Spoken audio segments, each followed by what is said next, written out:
प्रिय विद्यार्थियों, जैसा कि लॉकडाउन का समय चल रहा है तो हमारा विद्यालय परिवार आप सब लोगों के लिए हिंदी की ऑनलाइन कक्षाएं प्रारंभ किया है।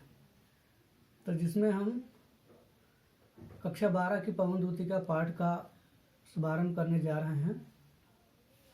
तो हम पहला पैराग्राफ देखते हैं कि बैठी खिन्ना यक दिवस राधा गेह में थी अकेली, आके आंसू दृग युगल में थे धरा को भिगोते, आई धीरे इस सदन में पुष्प सदगंध को ले, प्रातः वाली सुपवन इसी काल वातायनों से, संतापों को विपुल बढ़ता देख के दुखिता हो, धीरे बोली सदुख उससे श्रीमती राधिका यूं, प्यारी प्रातः पवन इतना मुझे क्यों है सताती, क्या तू भी है कलुषित हुई काल की क्रूरता से।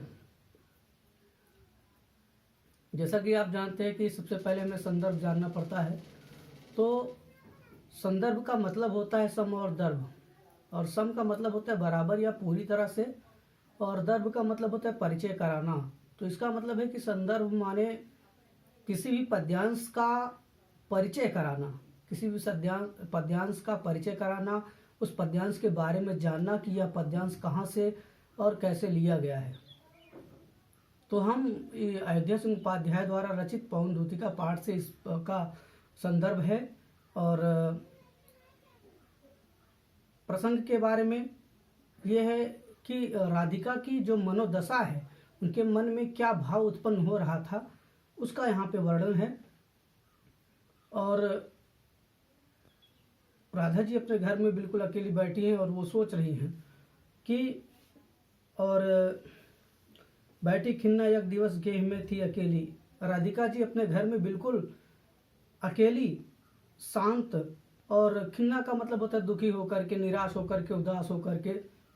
राधिका जी अपने घर में दुखी और निराश होकर के अपने घर में बिल्कुल अकेली बैठी हुई थी, और उनके आँखों में दृग युगल का मतलब होता है कि दृग नेत्र होते हैं, और युगल का मतलब जोड़ा, यानी दोनों आँखों में, उनकी दोनों आँखों में आंसू भरे हुए थे, और वो आंसू उनकी आंखों के कोनों से गिर करके पृथ्वी को भिगो रहे थे, अर्थात अश्रुओं की धारा बह रही थी। और तभी उसी समय उनके घरों के झरोकों से सुबह प्रातःकाल चलने वाली सुंदर और मधुर पवन धीमे धीमे जो है उस घर में अपनी सुगंध को लेकर के प्रवेश करती है।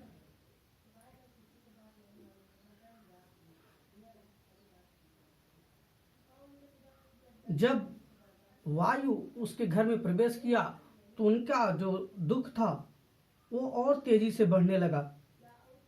उनके संताप को बढ़ता हुआ, अपने संताप को, अपने दुख को, अपनी पीड़ा को और बढ़ता हुआ देख करके राधिका जी ने इस प्रकार से बड़े ही दुख के साथ धीमी आवाज में उस पवन से कहा कि हे पवन, तू मुझे इतना दुख क्यों दे रही है? हे सुबह चलने वाली पवन, तू मुझे इतना क्यों दुख दे रही है?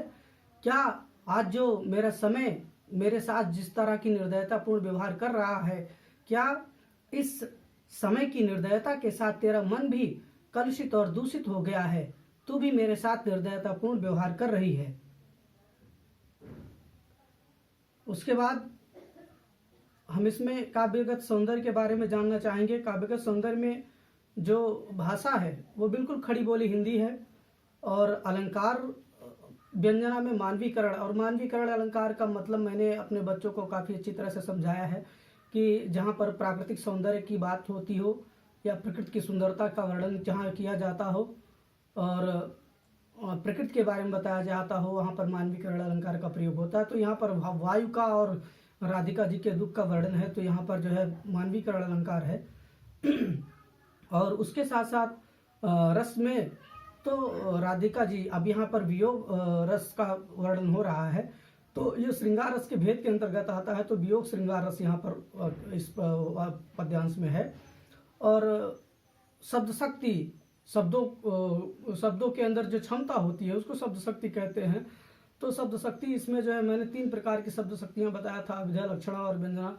और अभिधा जो होता है, अभिधा का मतलब होता है वाच्यार्थ, जहाँ पर वाचन करने पर ही सामान्य अर्थ दृष्टिगत हो, वहाँ अभिधा शक्ति का प्रयोग होता है। तो इसमें बहुत ज़्यादा कठिन शब्द नहीं है, तो इसलिए जो है यहाँ पर अविद्या शक्ति का प्रयोग किया गया है।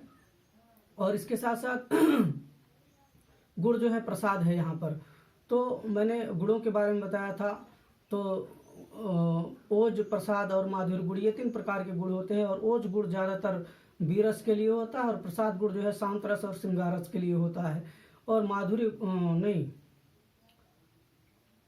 प्रसाद गुड़ जो है श्रृंगार रस में भी प्रयोग किया जाता है, श्रृंगारिक वर्णन किया गया है इसमें। और प्रसाद गुड़ जो है शांत रस के लिए प्रयोग किया जाता है, और माधुर्य जो है श्रृंगार रस के लिए प्रयोग किया जाता है। तो इसमें प्रसाद गुड़ है।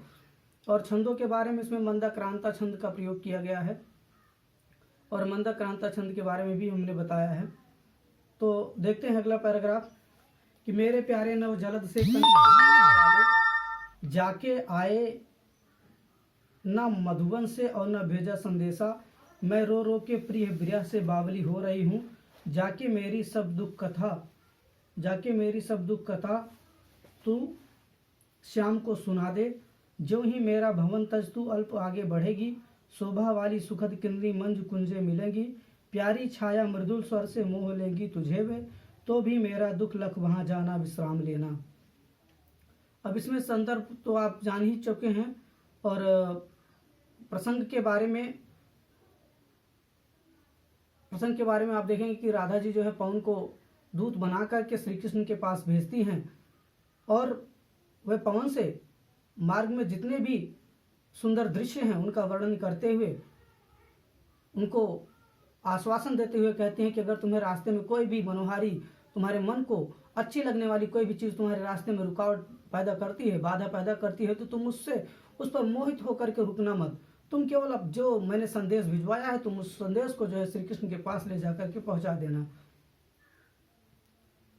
व्याख्या में देखते हैं तो राधा पवन से कहती हैं कि हे मेरे प्यारे नव जलद से, नव जलद का मतलब होता है नवीन, जलद जल धन दा, जल देने वाला अर्थात बादल। मेरे प्यारे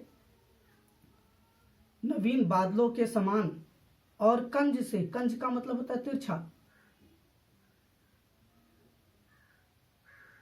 मेरे प्यारे नव जलद से कंज वाले और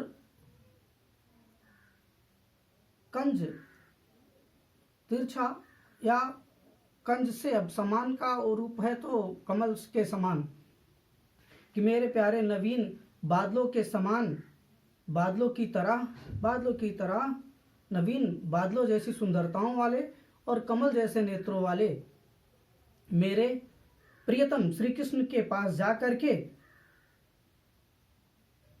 तू, कमल जैसे नेत्रों वाले मेरे प्रिय श्री कृष्ण जो है यहाँ से मथुरा चले गए हैं और वो अब तक वापस नहीं आए हैं, और ना ही वहां पर मेरे लिए कोई संदेशा भेजा है। मैं अपने प्रियतम के प्रेम रूपी विरह में रो रो करके पागल हो चुकी हूँ, बावली हो चुकी हूँ।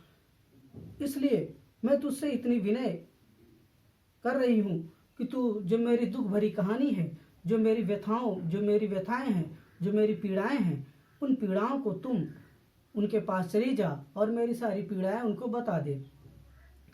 और जैसे ही मेरे घर त्याग करके तू थोड़ा सा आगे बढ़ेगी, थोड़ा सा आगे चलेगी, तो तुझे रास्ते में अनेक प्रकार की कुंज, लताएं और वृक्ष, स्वभाव वाले अनेकों प्रकार की लताएं मिलेंगी।